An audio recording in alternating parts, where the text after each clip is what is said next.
Deus. Eu cumprimento a igreja com a paz do Senhor Jesus. Amém. Amém. Estamos em pequena quantidade, mas Deus ele não vê a quantidade, ele vê a qualidade, né?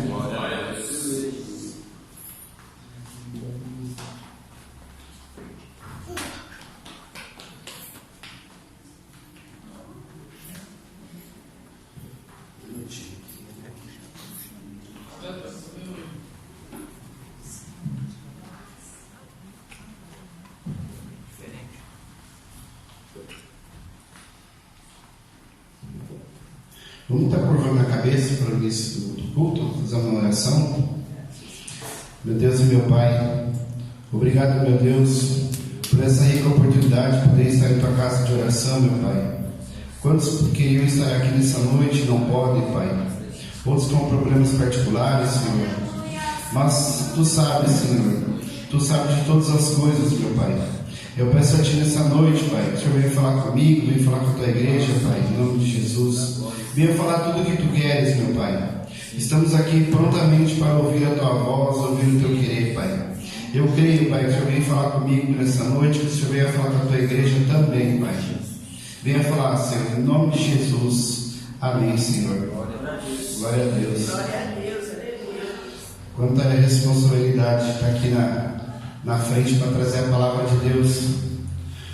Hoje, quando a pastora me mandou a mensagem, eu fiquei até surpreso. Eu falei, ai meu Deus, eu estou indo para Santos. Eu falei para ela, eu estou indo para Santos consertar o carro, inclusive eu estou dentro do guincho. Eu falei, eu acredito que hoje vai ser bem corrido. Aí ela falou assim para mim, amém, fique em paz.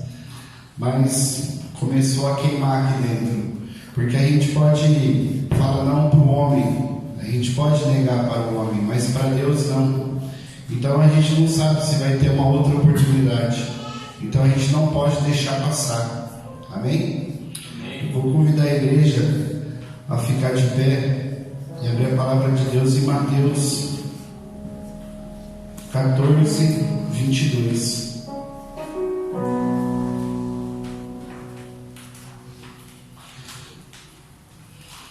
Eu creio que Deus falou já desde o início do culto, porque quando a pastora estava orando, ela falou assim: Senhor, nos ensina a valorizar o chamado, nos ensina a valorizar o escolhido. Ela orou no início do culto.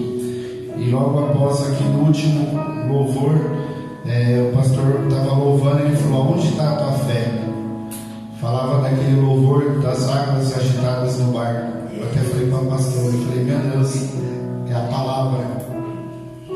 Diz assim, eu vou ler o primeiro versículo e depois vocês podem se assentar, tá bom? Logo depois, Jesus ordenou aos discípulos que subissem no barco e fossem na frente para o lado oeste do lago, enquanto ele mandava o povo embora. Depois de mandar o povo embora, Jesus subiu um monte a fim de orar sozinho. Quando chegou a noite, ele estava ali sozinho. Naquele momento, o barco já estava no meio do lago, e as ondas batiam com força no barco, porque o vento soprava contra ele. Já de madrugada, entre as 3 e 6 horas da manhã, Jesus foi até lá, andando em cima das águas. Quando os discípulos viram Jesus andando em cima da água, ficaram apavorados e exclamaram: é um fantasma! E gritaram de medo. Nesse instante, Jesus disse: coragem, sou eu, não tenha medo. Então Pedro disse: se é o Senhor mesmo, mande que eu vá andando em cima das águas até onde o Senhor está. Respondeu Jesus: então venha. Pedro saiu do barco e começou a andar em cima da água, em direção a Jesus. Porém, quando sentiu a força do vento, ficou com medo e começou a afundar. Então gritou: socorro, Senhor!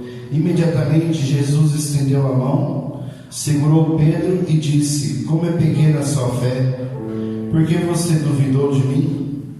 Então os dois subiram no barco e o vento se acalmou. E os discípulos adoraram a Jesus, dizendo: de fato, o Senhor é o Filho de Deus. Amém? Glória a Deus. Aqui, quando iniciamos a leitura, os discípulos eles tinham acabado de ver o primeiro milagre do Senhor, quando o Senhor multiplicou os pães e os peixes. Ali ele tinha acabado de alimentar 5.000 homens e ainda sobrou 12 cestos de alimento. Então os discípulos estavam ali extasiados com essa maravilha que o Senhor tinha feito. E quando acabou, Jesus falou para eles: vá para o barco e atravessa do outro lago. Esse lago era muito conhecido como o Mar da Galileia. Esse mar, eu estava dando uma lida no estudo e falava que ele tinha 19 quilômetros de comprimento por 13 quilômetros de largura. Era um lago imenso. Ele era tão grande que você não conseguia ver a outra margem. Por isso que chamava-se mar. E ele diz a palavra que eles já estavam no meio do mar. Então podemos entender que eles estavam já navegando ali de 7 a 8 quilômetros no meio do mar. E Jesus falou assim para eles: vão na minha frente. Diz aqui no versículo 22. Vão na minha frente. Então o que você entende? Que logo após ele vai vir.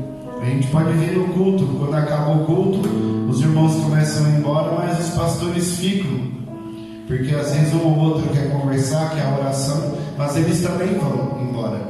E aqui o mesmo Jesus fez, ordenou que eles fossem embora, que logo mais Jesus também ia. E depois que eles começaram a ir embora, que eles estavam lá no meio do lago, começou aquele vento forte.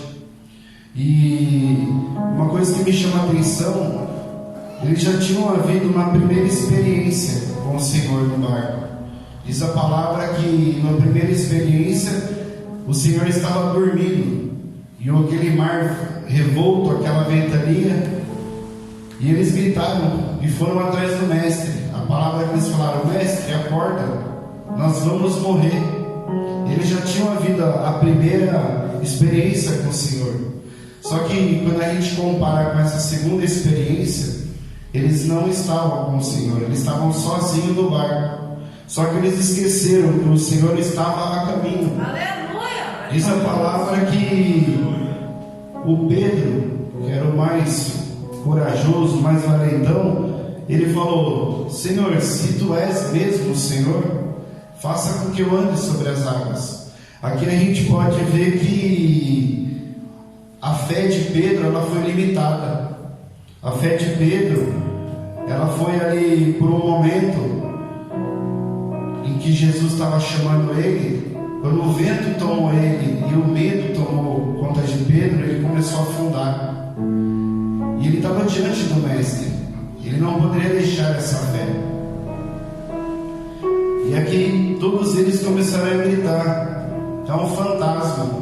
Eles tinham acabado de estar com Jesus. Eles sabiam quem era o Senhor. E quantos de nós, às vezes, estamos ao mesmo tempo perto, mas ao mesmo tempo longe do Senhor? Porque Ele jamais está longe. Ele pode fazer o querer dele mesmo de longe. Não precisava ele chegar perto para salvar o Pedro. O Senhor, ele continua ali de braços abertos. Muitas das vezes é nós que nos afastamos. E aqui, imediatamente, o Senhor, ele estendeu a mão para salvar o Pedro. Nesse momento, o que eu posso entender? Que todos ali daquele barco, todos os homens que estavam naquele barco, eles tinham chamado. Mas só que quem foi o escolhido foi Pedro. Jesus, ele tinha algo ali para entregar para Pedro. Tinha muitos homens, eu acredito que até com mais fé, mais coragem do que Pedro. Deus poderia ter usado ali na sua forma de Jesus, poderia ter usado qualquer um deles. Mas o Pedro foi escolhido naquele momento. E quando eu falo que chamado e escolhido, a gente pode pensar que há uma grande semelhança. Mas quando a gente para ver, é uma grande diferença. Quando a gente fala, todos têm um chamado, mas poucos são escolhidos. A gente pode comparar quando tem uma reunião, todos são chamados para essa reunião. Quando tem um casamento, todos são chamados para um casamento. Quando tem uma reunião num condomínio, num prédio, aquela convenção, todos são chamados. Mas somente os escolhidos. Vai haver aquele escolhido que vai ser o padrinho do casamento. Vai ter aquele escolhido que vai ser o presidente da mesa ali do condomínio para presidir a reunião. E o mesmo também numa reunião de negócio. Vai ter aquele escolhido que vai dirigir toda a reunião. Então você pode ver que tem uma grande diferença entre o chamado e o escolhido. E eu creio que nessa noite, aqueles que estão aqui foram escolhidos de Deus. Muitos foram chamados para estar aqui nessa noite.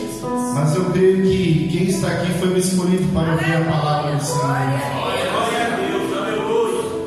A gente pode ver, quando a gente recebe o chamado para louvar, muita gente tem aquela vergonha de estar louvando para o Senhor, de estar aqui à frente.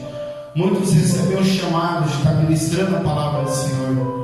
Muitos temem pelo microfone, porque grande é a responsabilidade. Porque para a gente estar falando de nós mesmos é muito fácil. Mas quando nós temos que falar da palavra do Senhor, há uma grande responsabilidade sobre as nossas costas. E às vezes a gente recebe aquele intuito de estar orando por alguém, a gente fala, não sei orar. Mas se Deus te escolheu para você estar louvando, para você estar ministrando, para você estar orando para alguém, Ele vai te capacitar. Eu digo isso por experiência própria. Quando a gente pega uma afinidade, a gente compartilha nossas alegrias e as nossas tristezas também. E eu me lembro que logo quando eu entrei na MEAC, teve um momento que eu liguei para a pastora. Eu estava no carro em São Paulo. E eu dentro do carro liguei para ela. Eu falei, pastora, eu não quero mais isso não. Isso daí não é para mim. Eu fiquei um bom tempo com ela no telefone. E ali ela estendeu a mão. Eu estava me afundando. E ela me puxou. Ela falou, se Deus escolheu, Ele vai te capacitar. E aquilo ali ficou gravado para mim.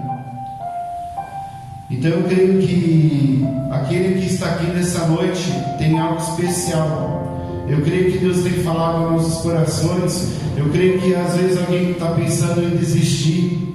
Deus vai te puxar pela mão. Ele vai te fazer andar pelas águas. O mesmo Deus que fez Pedro andar sobre as águas, que deixou ele afundar, Ele vai te resgatar também. Aleluia. Eu creio que até que Deus falou, eu creio que é tudo o trabalhar de Deus. Eu passei a tarde estudando. Escrevi, rasguei folha, escrevi de novo. E olha o trabalhar de Deus. Tudo que eu escrevi ficou na minha cabeça. Eu peguei o caderno errado. Esse é o Deus que nós servimos. Às vezes a gente quer fazer algo da nossa maneira, do nosso jeito. Mas é Ele que fala. Amém? Eu agradeço meu